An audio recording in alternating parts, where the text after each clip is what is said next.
हमारा finally student दरबार का सेशन नंबर 8 आज यहाँ पे हमारा स्टार्ट होने जा रहा है। टोटल 7 सेशन हम कंप्लीट कर चुके हैं। डेली हम यहाँ पे आधा घंटा पूरी की पूरी फैमिली के साथ यहाँ पर हम कुछ ना कुछ रिवाइज करते हैं और होप्सो जो हमारे सेशन चल रहे हैं।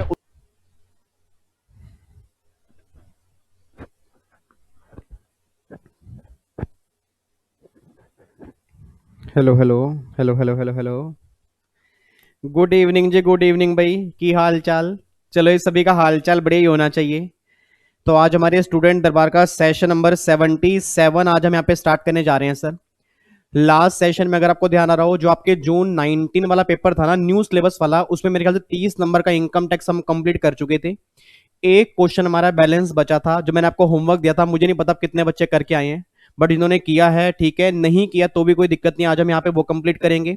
और फिर जून 19 में जो ओल्ड सिलेबस वाला पेपर था ना, उसको भी आज हम स्टार्ट करेंगे, ठीक है जी। तो ये दोनों चीजें आज हमें करनी है। बट आज का सेशन स्टार्ट होने से पहले ना एक छोटी सी बात मुझको बतानी है कि अभी तक हमारा स्टूडेंट दरबार जो था वो चलता था मंडे, वेडनेसडे और फ्राइडे। बट अब जो हमारा स्टूडेंट दरबार होगा ना, वो सिर्फ 2 दिन होगा, मंडे और फ्राइडे को होगा।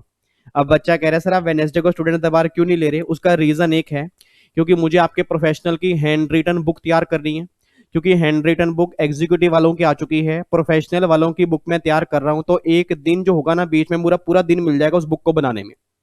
और जो भी अब नए बैचेस स्टार्ट होंगे अगले बार के, उसकी सारी नई बुक्स मुझे बनानी है। पूरी कंप्लीट बुक में अपडेट कर रहा हूँ, जीएसटी की भी, इनकम टैक्स की भी, हैंड रिटन भी बना रहा हूँ, समरी बुक भी बना रहा हूँ।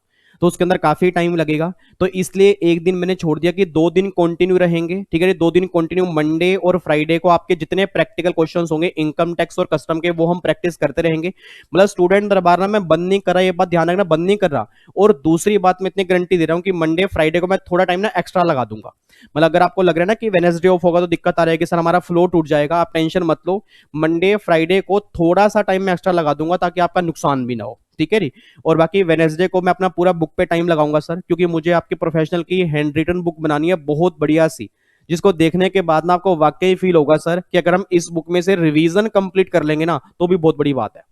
तो पूरी कंप्लीट समरी बुक में तैयार कर दूंगा, आपके जीएसटी की भी, आपके इनकम टैक्स की भी, उम्मीद करूंगा कस्टम की भी समरी बुक बना दूं। तो एक पूरी कंप्लीट समरी बुक आपके सामने अगले आने वाले टाइम में निकल के आएगी, जो मैं प्रिपेयर करनी स्टार्ट कर चुका हूं, ठीक है जी। तो बस मैंने इसलिए ऑफ की है। तो ऐसे ही मंडे फ्राइडे को आपके सेशन होंगे, वेडनेसडे सेशन नहीं होंगे। सेम एग्जीक्यूटिव वालों को भी मैं करूंगा, उनका ट्यूसडे को होगा, उनका सैटरडे को होगा, उनका थर्सडे को नहीं होगा। मतलब वेडनेसडे और थर्सडे मेरे पास 2 दिन पूरे रहेंगे ना, तो मैं दोनों दिन पूरे बुक पे कंप्लीटर लगा दूंगा अच्छे से, ठीक है जी। तो ध्यान रखना, प्रोफेशनल वाले दोस्तों को बोल देना कि अब 2 दिन ही होंगे, मंडे को होगा, फ्राइडे को होगा। अब जो वेडनेसडे होगा उस टाइम हमारा सेशन नहीं होगा। बच्चा कह रहा है sir thank you so much, आप हमारे लिए बुक बना रहे हो। टेंशन मतलब सर, जिस दिन बुक आपकी मार्केट के अंदर आएगी ना, आप खुद बोलोगे सर बुक जो आपने बनाई है ना, पूरी कंप्लीट रिवीजन हम उससे कर सकते हैं। तो प्रोफेशनल में ना तो कभी आज तक ऐसी बुक आई है, और उम्मीद करूंगा ऐसी बुक आपकी रिवीजन के लिए बना दूंगा ना कि आपको रिवीजन और कहीं से करने की जरूरत ही नहीं होगी, ठीक है। बट उसके लिए मुझे टाइम चाहिए, हार्डवर्क करना है, काफी सारी अमेंडमेंट्स डालनी है, डायग्राम डालने हैं, उसको सिंपल वे में लेके आना है ताकि आपको मुश्किल भी ना लगे और पूरा एडवांस टेक्स्ट भी आपका रिवाइज हो जाए, ठीक है जी। तो बहुत जल्दी मैं मार्केट में निकाल दूंगा आने वाले टाइम के लिए। चलो इधर देखो ध्यान से। अब लास्ट क्लास में मेरे ख्याल से क्वेश्चन नंबर 6 तक तो हम कंप्लीट कर चुके थे ना, क्वेश्चन नंबर 6 तो हम कंप्लीट कर चुके थे ये वाला, ठीक है। क्वेश्चन नंबर 6A हमें कंप्लीट करना था। अब 6 और 6A में से ऑप्शन आता है, 6 हमारा हो गया, 6A आज हमें करना है। अब एक बार क्वेश्चन नंबर, अगर मैं 6A की बात करता हूं, अगर आपने घर जाके क्वेश्चन पढ़ा हो, ये क्वेश्चन हमारा किसका है? ये पोयम वाले कॉन्सेप्ट का है। याद करो मैंने कहा था, अगर कोई कंपनी फॉरेन कंपनी होती है और उसकी टर्नओवर जो होती है ना 50 करोड़ से ऊपर होती है, उस केस में पोयम कॉन्सेप्ट एप्लीकेबल होता है। अब इस कंपनी की मेरे ख्याल से टर्नओवर इन्होंने दी तो हुई नहीं है, टर्नओवर दी हुई है, टर्नओवर नहीं दी हुई, बट देखने से ही लग रहा है 50 करोड़ से ऊपर होगी। रीजन देखो, इनकी एसेट जो है वो करोड़ों में है, इनकी इनकम जो है वो भी करोड़ों में है। तो इनकम अगर करोड़ों में होगी तो ऑब्वियस सी बात है टर्नओवर जो होगी वो 50 करोड़ से ऊपर होगी, ये मैं ज्यूम कर रहा हूं। और अगर टर्नओवर 50 करोड़ से ऊपर होगी तो पोयम कॉन्सेप्ट लगेगा। और अगर पोयम कॉन्सेप्ट लगेगा तो उस केस के अंदर मैंने कहा था कि अगर पोयम इंडिया में होगी तो रेजिडेंट बनेगी, और अगर पोयम अगर इंडिया से बाहर होगी तो एनआर बनेगी। अब पोयम इंडिया से बाहर मान लेंगे अगर दो कंडीशन सेटिस्फाइड है। पहली कंडीशन मैंने कहा था उस कंपनी का एक्टिव बिजनेस जो है वो इंडिया से बाहर होना चाहिए, और दूसरी कंडीशन जो है ना उसकी मेजोरिटी बोर्ड मीटिंग जो है वो आपकी इंडिया से बाहर होनी चाहिए। अब सोच के बोलना एक्टिव बिजनेस इंडिया से बाहर है या नहीं, वो डिपेंड करता है आपकी अगर चार कंडीशन सेटिस्फाइड है या नहीं है। याद करो पहली कंडीशन तो क्या थी कि आपकी पैसिव इनकम जो है वो टोटल इनकम के 50% से ज्यादा ना हो, आपकी एसेट इंडिया में 50% से कम हो, आपके एम्प्लॉय इंडिया में टोटल एम्प्लॉय के 50% से कम हो, और उस एम्प्लॉय पर होने वाला खर्चा टोटल खर्चे के 50% से कम हो। अगर ये चारों कंडीशन सेटिस्फाइड होंगी तो उसका एक्टिव बिजनेस होगा वो इंडिया से बाहर मान लेंगे। अब देखो ये सेम इस तरह के क्वेश्चन याद करो हमने क्लास के अंदर भी किए थे, आपको मैंने क्लास के अंदर ऐसे क्वेश्चन करवाए थे। सेम क्वेश्चन आपके एग्जाम में 5 नंबर का आया हुआ है, ये न्यू सिलेबस के अंदर। एक बार चेक करना उसने पूछा क्या है, वो कह रहा है state the purpose of place of effective management whether the Jim Crow tax in corporation shall be paid to the engage in active business outside India under income tax act on the basis of income criteria, asset criteria, number of employ criteria. मतलब इन दोनों के base पे आप बताओ कि उसका active business India से बाहर है या नहीं है। एक बार चेक करना, सबसे पहले देखो जी यहाँ पे। अब सबसे पहले अगर मैं बात करता हूं यहाँ पे ना आपकी एसेट्स निकल के आ रही हैं। देखो ये फिक्स एसेट है, डेप्रिसिएटेड वैल्यू आपको दिया है 60 लाख और 90 लाख, इनटेंजिबल है 80 लाख 190 लाख, अदर एसेट्स आपको दिए हैं 20 लाख और 60 लाख। पहले तो बताओ इंडिया में कितनी एसेट्स हैं। सर अगर मैं इंडिया में एसेट्स की बात करता हूं ना तो आपकी इंडिया में ये एसेट्स निकल के आ रही है, इंडिया में एसेट निकल के आ रहे हैं 160, इतनी निकल के आ रही हैं। और टोटल एसेट्स कितनी है, अगर मैं टोटल एसेट्स की बात करता हूं, कैलकुलेटर कहाँ है, हे भगवान, हे बम बोले, हे भगवान शिव जी, कैलकुलेटर कहाँ है, ये रहा, भगवान शिव ने मेरे को कैलकुलेटर दे दिया, थैंक यू भगवान शिव। इधर देखो ध्यान से, 90 प्लस में 190 प्लस में 60 प्लस में 20 प्लस में 80 प्लस में 60, तो ये आ रही है 500। अब सोच के बोल देना 500 टोटल वैल्यू है और इंडिया में 160 है, तो भैया 160 डिवाइड बाय 500 तो ये हो गई 32% हो गई। तो भैया 50% से कम है ज्यादा है, कम है। तो अगर 50% से कम है तो उस केस में क्या कंडीशन सेटिस्फाइड है या नहीं है, बिल्कुल है, क्योंकि कंडीशन में क्या लिखा था कि एसेट की जो वैल्यू है वो टोटल एसेट्स की 50% से कम होनी चाहिए। तो ये इंडिया में एसेट 160 है, टोटल 500 है, 32% है, कंडीशन सेटिस्फाइड है, इसमें कोई दिक्कत नहीं आ रही। फिर दूसरा चेक करना, इनकम जो पैसिव इनकम है, पैसिव इनकम कौन सी होती है, इनकम फ्रॉम इन्वेस्टमेंट। देखो ये इनकम पैसिव इनकम है, ट्रेडिंग ऑपरेशन का मतलब क्या है, ये इनकम तो एक्टिव इनकम है। तो उसने क्या बोला था कि जो आपकी पैसिव इनकम है वो टोटल इनकम के 50% से कम होनी चाहिए। जो आपकी टोटल पैसिव इनकम है वो टोटल इनकम के 50% से कम होनी चाहिए। अब पहले तो मुझे बता दो पैसिव इनकम कितनी है। सर पैसिव इनकम ये निकल के आ रही है 29 प्लस में 18, तो पैसिव इनकम आ रही है 47, और टोटल इनकम कितनी है 16 प्लस में 37 प्लस में 29 प्लस में 18, तो ये टोटल इनकम आ रही है 100। तो अपने आप बोल देना पैसिव इनकम टोटल इनकम के कितने परसेंट है, 47%। तो क्या कहा था 50% से ज्यादा ना हो, तो क्या ये 50% से ज्यादा है या कम है, कम है। तो अगर 50% से कम है तो कंडीशन ये भी सेटिस्फाइड है। उसके बाद देखो इंडिया में जो एम्प्लॉई है वो 70 है, टोटल एम्प्लॉई 100 है। तो अपने आप बोल देना अगर टोटल एम्प्लॉई 100 है, इंडिया में 70 है, तो क्या इंडिया में जो एम्प्लॉई है वो 50% से ज्यादा है या कम है। सर 50% से ज्यादा है, और अगर 50% से ज्यादा है तो कंडीशन सेटिस्फाइड नहीं हो रही, इस केस में एक्टिव बिजनेस जो होगा वो इंडिया से बाहर नहीं होगा, बस ये पर ध्यान देना। तो सिंपल सी बात ये निकल के आ रही है, तीन केस आपके सामने हैं, तीन केस आपके सामने हैं। सबसे पहला केस आपकी इंडिया में जो एसेट्स हैं वो टोटल एसेट्स के 50% से कम हो, वो भी कंडीशन सेटिस्फाइड है। आपकी टोटल पैसिव इनकम जो है, इंडिया में पैसिव इनकम नहीं, ध्यान रखना मैंने क्लास के अंदर भी कहा था, कई बच्चे यहां पे गलती करते हैं। इंडिया में जो पैसिव इनकम है वो टोटल इनकम के 50% से कम हो, लो ये नहीं कह रहा, लो ये कह रहा है कि जो टोटल पैसिव इनकम है वो टोटल इनकम के 50% से कम। तो भैया टोटल पैसिव इनकम तो 47 है, टोटल इनकम 100 है, तो भैया 50% से ज्यादा नहीं है, तो उस केस में कंडीशन ये भी सेटिस्फाइड है। और इंडिया में जो एम्प्लॉई हैं वो टोटल एम्प्लॉई के 50% से कम हो, वो कंडीशन सेटिस्फाइड नहीं है, क्योंकि एम्प्लॉई 50% से ज्यादा है। तो उस केस में क्या होगा, यहां वाला केस में ये कंडीशन ब्रेक कर दी है, बाकी ऊपर वाले दोनों केस में कंडीशन सेटिस्फाइड है। तो एक बार इसका आंसर चेक कर लेते हैं, इधर देख लो ध्यान से। हे भगवान हमारा आंसर सही हो बस, नालायको आंसर सही होगा, टेंशन मत लो। इधर देखो ध्यान से, अब यहाँ पे ये आपका आंसर निकल के आ रहा है, देखो जी, केस नंबर 1 इनकम क्राइटेरिया, तो यहाँ पे कितना निकल के आ रहा है, इनकम क्राइटेरिया में आपकी टोटल इनकम देखो जी 47%, इतना ही हमारा 47 निकल के आ रहा था, ये सही सही है। एसेट में देखो 32%, ये भी हमारा सही है। और एम्प्लॉय क्राइटेरिया सेटिस्फाइड नहीं है, तो देखो active business outside India test यहाँ पे सेटिस्फाइड नहीं है। ऊपर वाले दोनों केस में जो है वो टेस्ट सेटिस्फाइड है, बस ये बात ध्यान देना। तो बताओ अगर ये क्वेश्चन आपके एग्जाम में 5 नंबर का आ जाए तो क्या आप इसको मुश्किल बोलोगे, आसान बोलोगे? सर इससे आसान क्वेश्चन नहीं बन सकता। और इवन मैंने पोयम की पूरी गाइडलाइंस पूरी डिटेल में मैंने यूट्यूब पे डाली हुई है। अब जिन बच्चों ने देखी नहीं है, जिन बच्चों को यही नहीं पता है पोयम कॉन्सेप्ट है क्या, वो आंसर क्या दे के आएंगे? तो जिन बच्चों को नहीं पता, जिन्होंने क्लासेस नहीं ली, तो मैंने पोयम की गाइडलाइंस यूट्यूब के ऊपर भी डाली, अगर आप सर्च करोगे तो आपको मिल जाएगा, जरूर देख लेना। आपके एग्जाम में इसी तरह के दोबारा क्वेश्चन बन सकते हैं, ठीक है जी।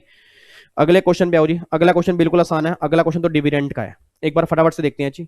Jyoti limited of Calcutta is a company in which 70% of share are held by Sanjana limited of Jaipur.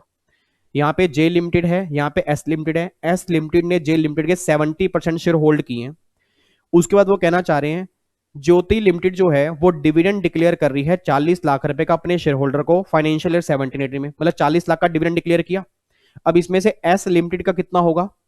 S limited के 100% तो नहीं है ना, कितने परसेंट होल्ड किए? 70।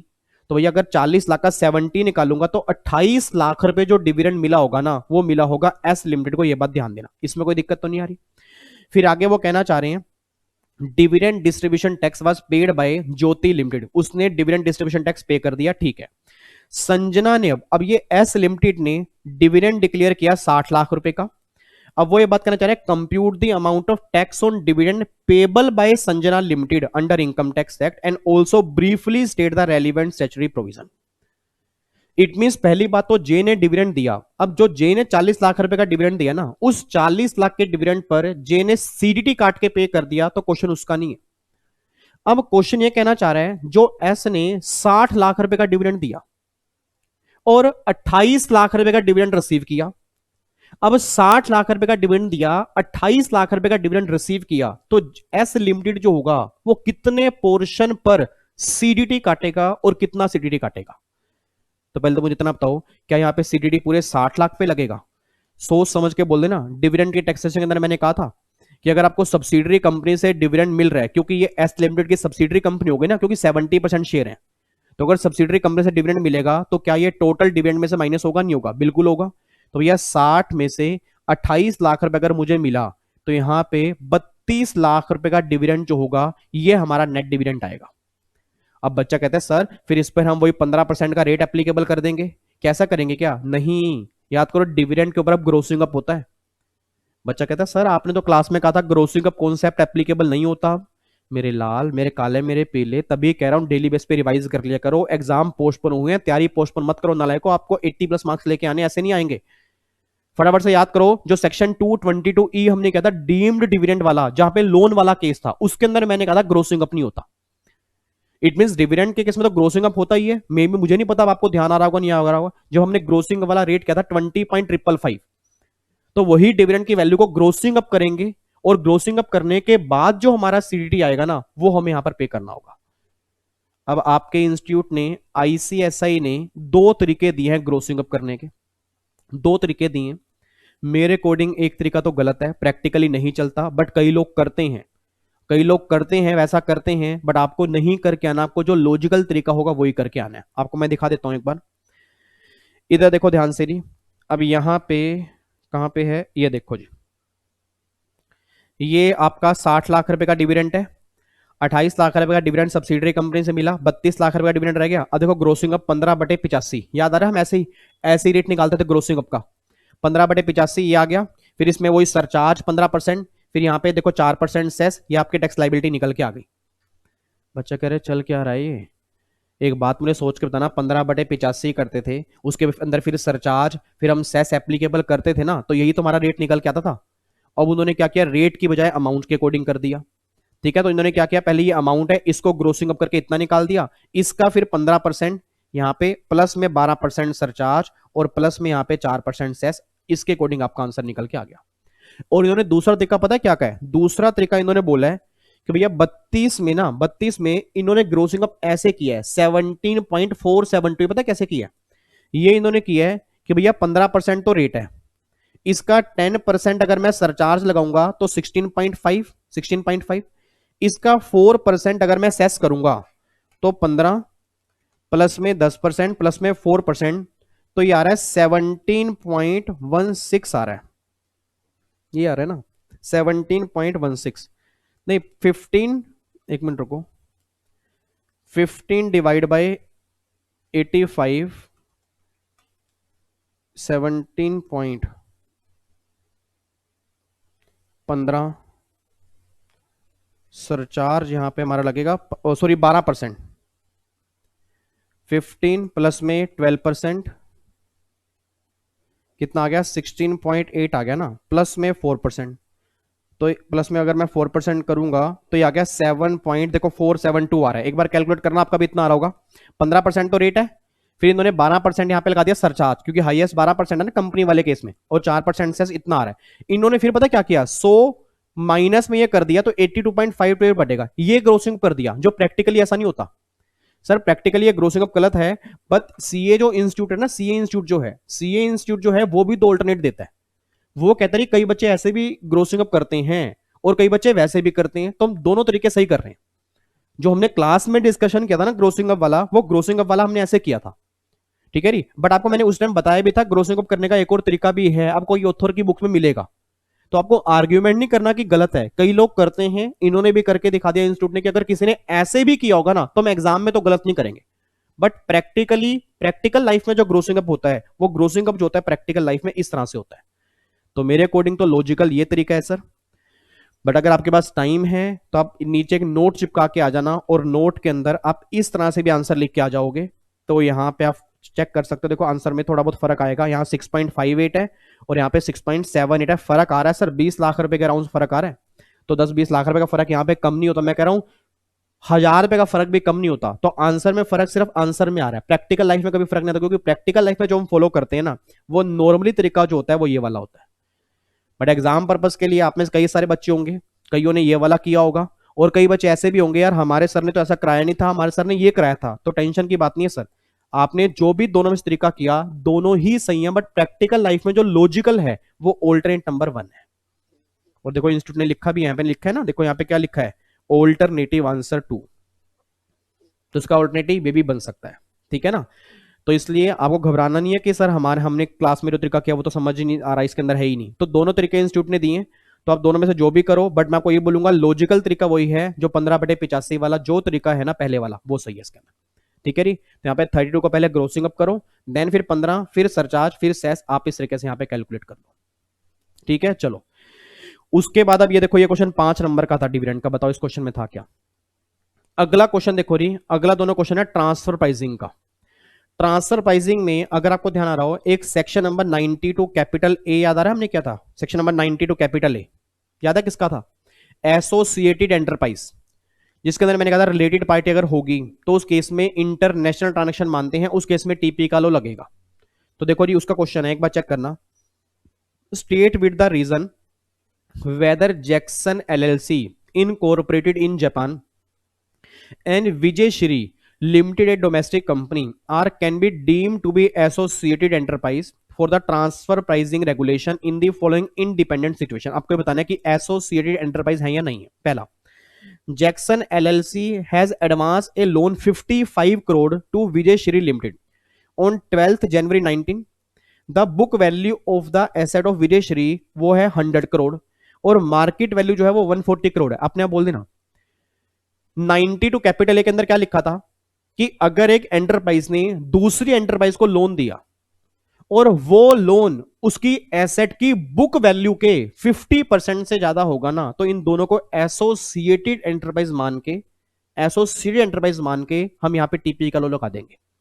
तो अपने आप बोल देना यहां पे मुझे 140 का 50% चेक करना है या 100 का, सर हमें 100 का चेक करना है। रीजन बिंग, अगर आप 92 ए का लो ध्यान से पढ़ोगे, उसमें क्या लिखा है कि जो भी बोरोइंग दी है, जो लोन दिया है, उसकी एसेट की जो बुक वैल्यू होगी ना उसके 50% से ज्यादा होना चाहिए।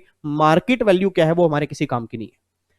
तो भैया बुक वैल्यू 100 है, लोन दिया 55 का, 50% से ज्यादा है, that is deem to be associated enterprise, ये बन जाएगी। ये क्वेश्चन कितने नंबर का है? 1.5 नंबर का।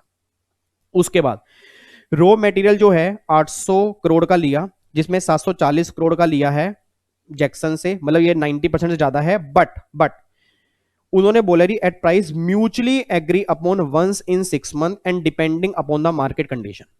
90% से ज्यादा मटेरियल परचेज किया, बट जो प्राइस इन्फ्लुएंस किया, क्या वो किसी एक पार्टी ने किया या दोनों ने किया? उसने क्या बोला? म्यूचुअली एग्रीड, मतलब दोनों पार्टी एग्री हुई हैं तब प्राइस फिक्स हुआ है। नो डाउट वो 90% से ज्यादा है। तो अपने आप बोल देना, आपको मैंने कहा था कि रिलेटेड पार्टी वहां होती है जहां 90% से ज्यादा मटेरियल परचेज किया हो और प्राइस इन्फ्लुएंस जो किया हो ना, वो एक पार्टी ने किया हो।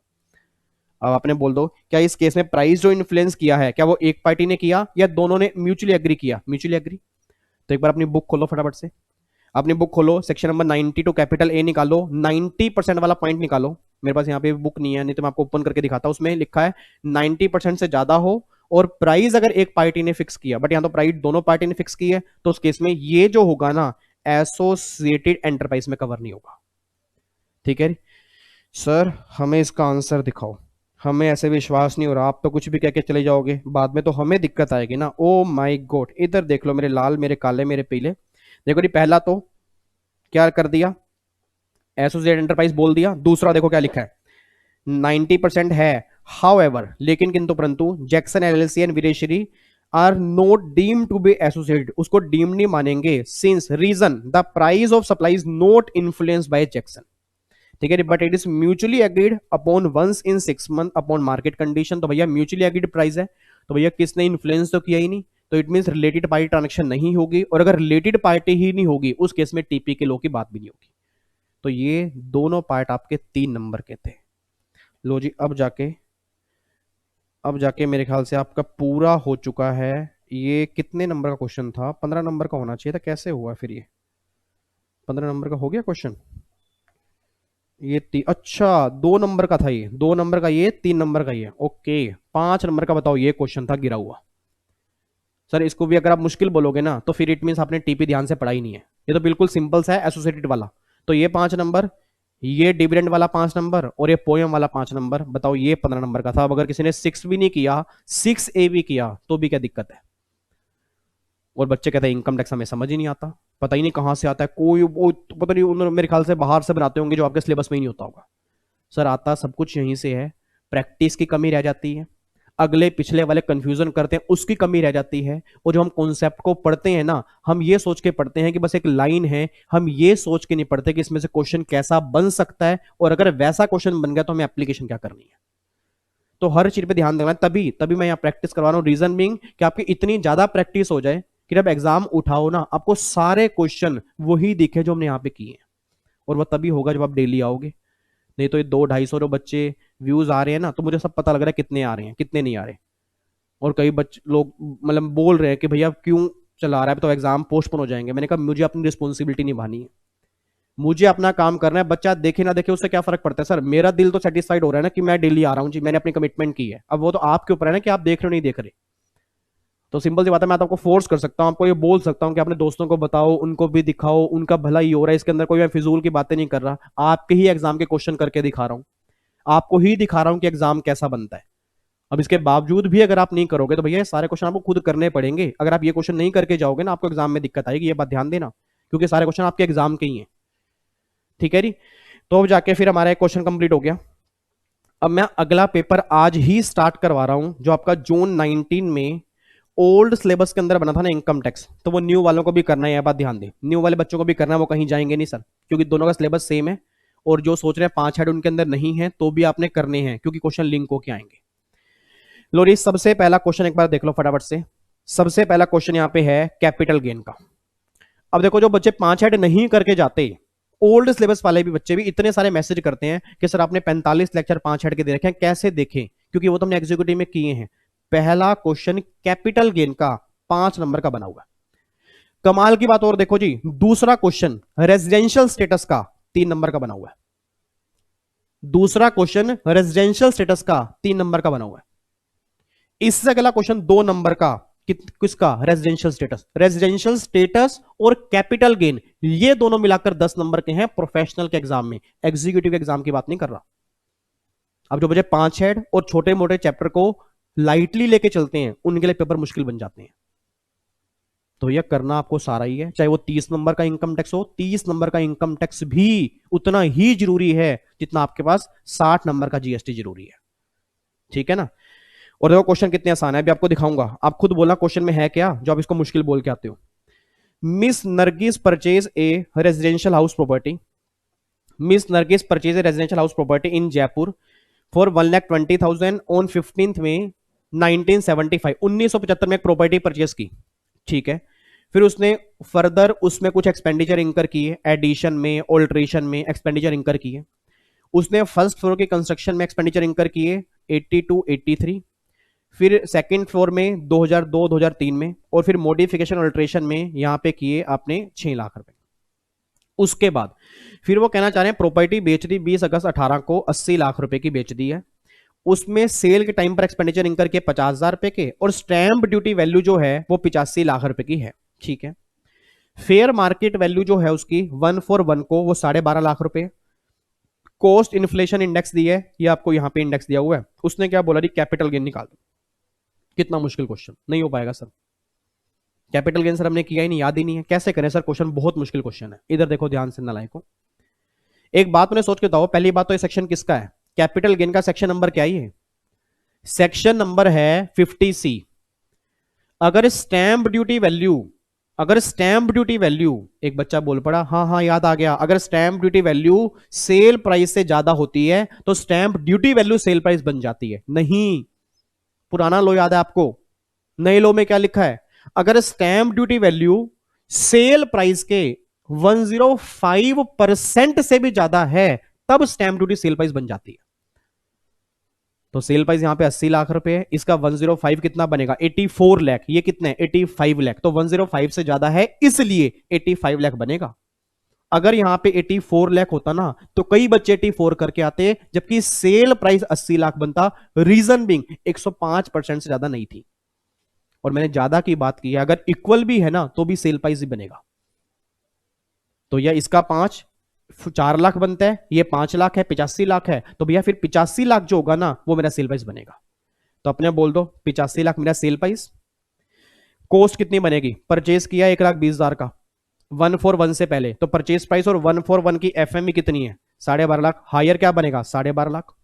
तो भैया 12.5 लाख डिवाइड बाय 100 मल्टीप्लाई 18-19 का 280 का रेट हो गया, ये आपकी आई को आ गई।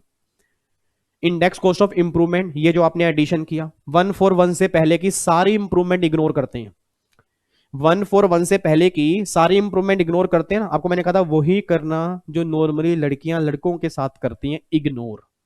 इग्नोर करो 141 से पहले की सारी इंप्रूवमेंट इग्नोर करो, कोई कैपिटल गेन में ट्रीटमेंट नहीं करना आपने। वो अपने बोल दो बच्चा कह रहा आपको इग्नोर करती होंगे, हमें तो नहीं करती नालायक। हाँ मुझे इग्नोर करती हैं, बस मेरी जितनी मर्जी बेइज्जती कर लो, समझ में आना चाहिए। अब तो कोई दिक्कत नहीं है ना। इधर देखो ध्यान से, तो 80 to 83 की है, 141 से पहले की इंप्रूवमेंट है, इग्नोर, ये क्रॉस कर दो। ये वाली इंप्रूवमेंट लेंगे, ये भी इंप्रूवमेंट लेंगे। 2-3 का रेट दिया हुआ है तो डिवाइड बाय 105 मल्टीप्लाई 280। 12-13 का रेट दिया हुआ है, डिवाइड बाय 200 मल्टीप्लाई 280। कमाल के बताओ क्वेश्चन में है क्या? इंडेक्स रेट दिया हुआ है, कोआ दी हुई है, इंप्रूवमेंट दी हुई है, सिर्फ एक पॉइंट देखने वाला है कि कोआ लेंगे हायर वाली और इंप्रूवमेंट 141 से पहले की इग्नोर करेंगे, बाकी क्वेश्चन में कुछ भी नहीं है। तो बताओ इस क्वेश्चन में है क्या? अब इसका आंसर देख लो कैसे निकाला है इन्होंने, ये देखो जी 85 एक्सपेंडिचर ऑन ट्रांसफर 50,000, ये माइनस कर दिया, 84 लाख 50,000 आ गया net sale price. Index cost of acquisition 35 lakh, 35 lakh कैसे बनी? हायर क्या बनेगी? 12.5, हायर 12.5 बनेगी ना, डिवाइड बाय 100 मल्टीप्लाई 280, 35 लाख रुपए का आई को आ गए। आई कोई देखो ये पहली इंप्रूवमेंट तो कर दी इग्नोर, 80 to 83 की थी। दूसरी इंप्रूवमेंट वही 105 मल्टीप्लाई 280, और तीसरी इंप्रूवमेंट ये आपकी निकल के आ गई। टोटल इंप्रूवमेंट आ गई इतने की, तो इंप्रूवमेंट माइनस की, लॉन्ग टर्म कैपिटल गेन आपका इतने का आ गया। 5 नंबर का क्वेश्चन, 5 नंबर का कैपिटल गेन का गिरा हुआ क्वेश्चन। क्यों मुश्किल लगा बच्चों को? 5 हेड किए नहीं, तो अगर 5 हेड ही नहीं किए तो भैया क्वेश्चन तो फिर मुश्किल बन जाएगा। और देखो 50C की जो हम बातें कर रहे थे ना, यहां लिखा होगा कहीं ना कहीं 50C, लिखा नहीं हुआ? लिखा तो होना चाहिए 50C है ना, हाँ देखो ये ना 50C। ठीक है। और यहाँ पे इन्होंने हायर पता क्यों लिखे, यहाँ पे 105% वाला क्यों नहीं लिखा, क्योंकि हम पेपर कर रहे हैं जून 19 का। ठीक है, तो यहाँ पे नया लो जो है वो 105% वाला आप सब जानते हो। ठीक है, तो यहाँ पे 105% है और वैसे 105% से तो ज्यादा ही है, तो इसलिए यहाँ पर 85 लाख लिया। ठीक है, तो ये आपका पहला क्वेश्चन था कैपिटल गेन का 5 नंबर का। कोई दिक्कत परेशानी, कोई दिक्कत परेशानी तो नहीं है। अगला देखो, अगला क्वेश्चन रेजिडेंशियल स्टेटस गिरा हुआ क्वेश्चन है, बिल्कुल सिंपल सा। Control and management of business done by Siddharth HUF is located in London. HUF का 100% कंट्रोल मैनेजमेंट बाहर है लंदन में, तो HUF क्या बन गई, NR बन गई। HUF तो बन गई NR। And all policy decision are being taken there from mister Siddharth the karta of HUF, born in Jaipur, visit India during the previous year 1819 after a gap of 15 year। 15 साल के बाद वो इंडिया में आया। He came to India 1st April 18 and left for London via Dubai 30 नवंबर 18। तो भैया अप्रैल में वो रहा, अप्रैल, मई, जून, जुलाई, अगस्त, अगस्त, सितंबर, अक्टूबर, नवंबर। नवंबर के 30 दिन है ना, यस। अब कितने दिन हो गए, 30 अप्रैल, मई, जून, जुलाई, अगस्त, सितंबर, अक्टूबर, नवंबर, 240 दिन हो गए। 182 या उससे ऊपर हो गए, तो भैया कर्ता तो बन गया रेजिडेंट। कर्ता रेजिडेंट बन गया ना। HUF तो NR बन चुकी है, बट कर्ता रेजिडेंट बन गया। बच्चा कह रहा है ये कैसे पॉसिबल है, क्योंकि HUF का स्टेटस चेक करते हैं कंट्रोल एंड मैनेजमेंट के बेस पे, और जो कर्ता का स्टेटस है वो तो नॉर्मल चेक होगा, बेसिक कंडीशन वाला। तो पहली बेसिक कंडीशन सेटिस्फाइड है, कर्ता बन गया रेजिडेंट, बट कर्ता ROR नहीं बनेगा। रीजन बिंग 15 साल के बाद वो यहां पे आया। तो अगर 15 साल के बाद आया तो एडिशनल कंडीशन वो सेटिस्फाइड कर ही नहीं सकता, क्योंकि एडिशनल कंडीशन के लिए पिछले 10 में से किसी भी 2 साल रेजिडेंट होना चाहिए और 730 दिन भी होने चाहिए। तो आप चेक कर लो, वो सेटिस्फाइड तो होंगे ही नहीं। तो एडिशनल कंडीशन सेटिस्फाइड नहीं है, तो कर्ता बन जाएगा RNOR, और जो HUF बनेगी ना वो NR बनेगी। रीजन बीइंग क्योंकि कंट्रोल मैनेजमेंट कहां पे है, लंदन में है। तो यहां पे लिखा था ना कंट्रोल मैनेजमेंट, देखो लंदन में है, तो उस केस में HUF NR बन गई, कर्ता बन गया RNOR। और इन दोनों का स्टेटस अलग अलग हो सकता है, क्योंकि कर्ता डिपेंड करता है कंट्रोल पर, सॉरी HUF डिपेंड करती है कंट्रोल पर, और कर्ता जो डिपेंड करता है वो नॉर्मल बेसिक कंडीशन पर डिपेंड करता है।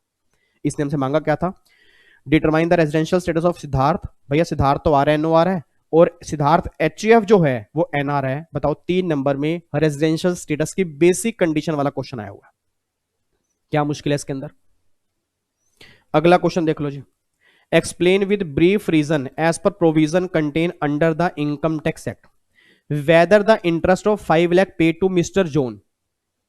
5 लाख मिस्टर जोन को इंटरेस्ट पे कर रहे हैं एक NR को in the month of February 19 by mister Smith, a non-resident of USA on the money borrow from of 50 lakh for the purpose of doing business in garments at Mumbai shall be subject to tax। बाहर से loan लिया, बाहर से loan लिया, उस loan पर interest पे किया, तो जिसको इंटरेस्ट पे किया उसके हाथ में इनकम इंडिया में टैक्सेबल है। सर एक NR के पास इंटरेस्ट जा रहा है, सोच समझ के बोलना, जल्दबाजी नहीं है। रेजिडेंशियल स्टेटस अगर आपको ध्यान आ रहा हो, एक NR के पास इंटरेस्ट जा रहा है, किस लिए, उसने हमें लोन दिया। अब अगर NR बाहर का रहने वाला बाहर ही इंटरेस्ट ले रहा है, तो क्या उसके हाथ में टैक्सेबल है। बच्चा कह रहा है नहीं, याद कर लो थोड़ा सा, section number 9 income deem to be accrue और अराइज इन इंडिया, जिसके अंदर मैंने कहा था रॉयल्टी, टेक्निकल फीस और इंटरेस्ट। बच्चा कह रहा है याद आ गया ना याद, जिसके अंदर मैंने कहा था रॉयल्टी, इंटरेस्ट और टेक्निकल फीस। अगर ये तीनों सम पेमेंट करने वाली गवर्नमेंट ऑफ इंडिया है, उसके हाथ में हर केस में टैक्सेबल होगा, चाहे यूज इंडिया में करो या ना करो। अगर ये तीनों सम पेमेंट करने वाली अदर देन गवर्नमेंट है, तो उसके हाथ में सिर्फ तब टैक्सेबल करना अगर उसके सोर्स को इंडिया में यूज किया। नहीं याद आ रहा, एक बार रेजिडेंशियल स्टेटस वाला टॉपिक खोल के उसके नोट्स देख लेना। उसके अंदर मुझे अभी तक याद है, मैंने 6वां 7वां 8वां पॉइंट का एक डायग्राम बनाया था और उसमें लिखवाया था कि अगर अदर देन गवर्नमेंट है वो सिर्फ तब टैक्सेबल होगा अगर यूज आपने इंडिया में किया है। तो देखो उसने क्या बोला, लोन लिया, इंडिया में बिजनेस कैरी कर रहा है, तो भैया यूज इंडिया में कर रहा है नहीं कर रहा है, यस, तो ये NR के हाथ में इंटरेस्ट टैक्सेबल होगा अंडर सेक्शन 9। क्वेश्चन 2 नंबर का, तो देखो ये 5 नंबर का क्वेश्चन रेजिडेंशियल स्टेटस में से एक सेक्शन 6 का बेसिक कंडीशन वाला और एक सेक्शन 9 का जो income deem to be accrue और अराइज इन इंडिया वाला है। अब जिसने रेजिडेंशियल स्टेटस छोड़ ही दिया, ये सोच के हम प्रोफेशनल के अंदर हैं, तो छोड़ दो, छोड़ दो। और है भी मैंडेटरी के अंदर, सर है भी ये मैंडेटरी के अंदर, और अगर मैंडेटरी के अंदर है तो भैया 5 नंबर का है, तो ये चीज निकल के आ रही है। ठीक है जी। उसके बाद देखो अब अगला, यहाँ पे अब यहाँ पे अगला जो क्वेश्चन है, अगला क्वेश्चन भी 5 नंबर का है। ये क्वेश्चन एडवांस रूलिंग का है। इनकम टैक्स में एडवांस रूलिंग वाला जो टॉपिक था, इनकम टैक्स में जो एडवांस रूलिंग वाला मिसलिनियस चैप्टर के अंदर आपके पास टॉपिक आया होगा। आपने जीएसटी के अंदर भी एडवांस रूलिंग की है, ऐसे इनकम टैक्स में भी है, ऑलमोस्ट सेम प्रोविजन है, बस वहां पे अथॉरिटी के नाम अलग हो जाते हैं। उसने बोला कि आपने एक एप्लीकेशन डाली है ट्रांजैक्शन जो करनी है, और आप उसको विड्रॉ करने की सोच रहे हो, तो क्या विड्रॉ कर सकते हो, एप्लीकेशन विड्रॉ कर सकते हैं? 30 दिन में एप्लीकेशन आप विड्रॉ कर सकते हो।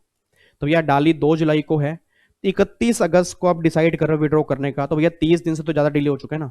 तो अगर 30 दिन से डिले हो चुका है तो क्या ये विड्रॉ कर सकते हो? आंसर इज यस या नो, आपने बोलो जी, क्या ये हम विड्रॉ कर सकते हैं? यस या नो? 30 दिन के अंदर है, 30 दिन के बाहर हो चुके हैं? सर 30 दिन के बाहर हो चुके हैं, इधर देख लो ध्यान से। विड्रोल एप्लीकेशन कितने 30 दिन के अंदर होती है, और ये 30 दिन के ऊपर हो चुके हैं, खत्म हो चुके हैं, तो he can not be withdraw, ये आपका एप्लीकेशन विड्रो नहीं कर सकते। ठीक है जी। उसके बाद फिर अगला उसने यहाँ पे लिखा हुआ है, उसमें लिखा हुआ है कि वॉइड एब इनिशियो कब होती है। एडवांस रूलिंग जो हम डिसाइड होता है, एडवांस रूलिंग के पास जाते हैं, उसको वॉइड एब इनिशियो कब बोलते हैं? याद करो, फ्रॉड और मिस रिप्रेजेंटेशन ऑफ फैक्ट वाले केसेस होते हैं, तो एडवांस रूलिंग को हम वॉइड एब इनिशियो बोल देते हैं।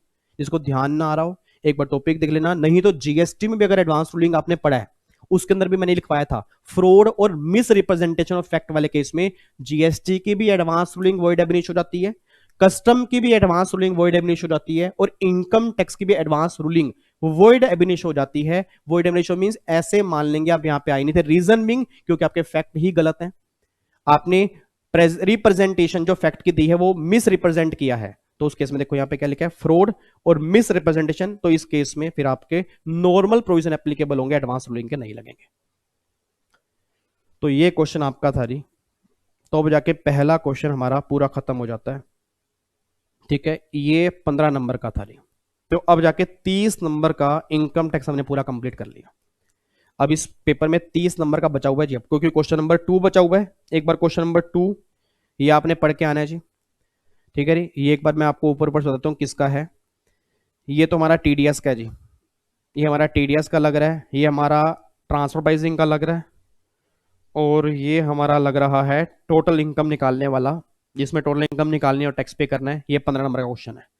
उसके बाद 2A की अगर बात करूंगा, ये पीजीबीपी का है, पीजीबीपी का है, पीजीबीपी का है। उसके बाद फिर ये जो अगला हमारा है, ये भी पीजीबीपी का ही लग रहा है मुझे तो। भाई साहब पूरा का पूरा ये देखा लो टॉपिक पीजीपी का है, और इसने पीजीपी छोड़ा है, उसके 15 नंबर तो गए। तो अगले दोनों क्वेश्चन एक बार आपने पहले पढ़ के आने हैं। 30 नंबर के हमारे बचे हैं, 30 नंबर को हम कंप्लीट करेंगे फ्राइडे को, और कोशिश करूंगा, अब जून 19 हो गया, दिसंबर 19 हो गया, इससे पहले का फिर दिसंबर 18 वाला पेपर जो था उसको इनकम टैक्स हम सोल्व करेंगे, क्योंकि 19 वाले सोल्व हो जाएंगे पूरे, फिर हम 18 के उठाएंगे, और फिर हम उसके पीछे के उठाएंगे। और ध्यान रखना, जो भी हम उठाएंगे उसको एज पर अमेंडमेंट करेंगे, लेटेस्ट लो। आप ये माइंड में टेंशन मत लेके आना कि सर उस टाइम पुराना लो होगा, जो भी हम करेंगे वो नए लो के हिसाब से करेंगे। ठीक है जी। बट अब मैं मुलाकात करूंगा फ्राइडे को, तो प्लीज अपने दोस्तों को बोल देना कि 2 दिन हमारा स्टूडेंट दरबार होगा, मंडे और फ्राइडे। संडे हमारे डाउट सेशन होते ही हैं, संडे को हमारे डाउट सेशन होंगे। इस संडे में नहीं लिए थे, मेरी तबीयत खराब थी, अभी मेरे गले में थोड़ा प्लेन है, बट मैं बार बार अब बोलूंगा तो आपको लगेगा कि सर नहीं आ रहे अब। तो मैं ये चाहता हूं कि जितना मैं आपके लिए कर सकूं, जितना भी थोड़ा बहुत मेरी तरफ से हो सकता है वो मैं करता रहूं आपके लिए। ठीक है जी। तो ये आपने जरूर एक बार देखनी है जी, और प्लीज अपने दोस्तों को बोल दो भैया ये अच्छी अच्छी वीडियोस हैं, इनको अपने दोस्तों को बता दिया करो, कर लेंगे। आपका 1 सेकंड लगेगा बताने में, सिर्फ शेयर कर दो उसको। मैं ये नहीं कह रहा कोई बोलो करो, कम से कम उनको ये पता हो कि भैया ये क्वेश्चन चल रहे हैं, ये क्वेश्चन वो करके जाते नहीं है और कोई करवाने वाला भी नहीं है। तो अगर वो ये क्वेश्चन नहीं करके जाएंगे ना तो उनको भी दिक्कत आएगी और आपका भी नुकसान होगा, ये बात ध्यान रखना, क्योंकि आप अच्छा काम नहीं कर रहे। आपको मैंने पहले भी कहा था अच्छे इंसान बनना है। अच्छे इंसान का मतलब ये नहीं है कि दोस्तों का बुरा चाहना है, ठीक है ना। चलो जी, फिर बाकी मुलाकात करूंगा नेक्स्ट सेशन फ्राइडे को, ये 30 नंबर पूरे कंप्लीट करके, और देन फिर मुलाकात करेंगे मंडे को। तो वेडनेसडे अब नहीं होगा, वेडनेसडे को मैं आपकी बुक पे काम करूंगा। अगले आने वाले बैचेस की नई बुक बनानी है, उसमें काफी चेंजेस करने हैं, काफी नई चीजें लेके आऊंगा। आप भी जब बुक देखोगे ना, आप भी कहोगे सर वाकई इस बार आपने बहुत कुछ चेंज किया है। ठीक है जी, तो उस पर काम कर रहा हूं। चलो जी, बाकी मुलाकात करूंगा फिर नेक्स्ट फ्राइडे, मतलब फ्राइडे को। Okay ji, bye bye, tata, thank you so much, जय हिंद, God bless you, love you, take care, खुश रहो, मुस्कुराते रहो, अपना ध्यान रखो, अपनी फैमिली का ध्यान रखो। Love you so much, bye bye. और सफलता के रहस्य की सीरीज पूरी कंप्लीट अच्छे से देख लो, आपके लिए ही मैंने बातें बोली हैं, उम्मीद करूंगा आप उसको देखोगे। Take care, God bless you.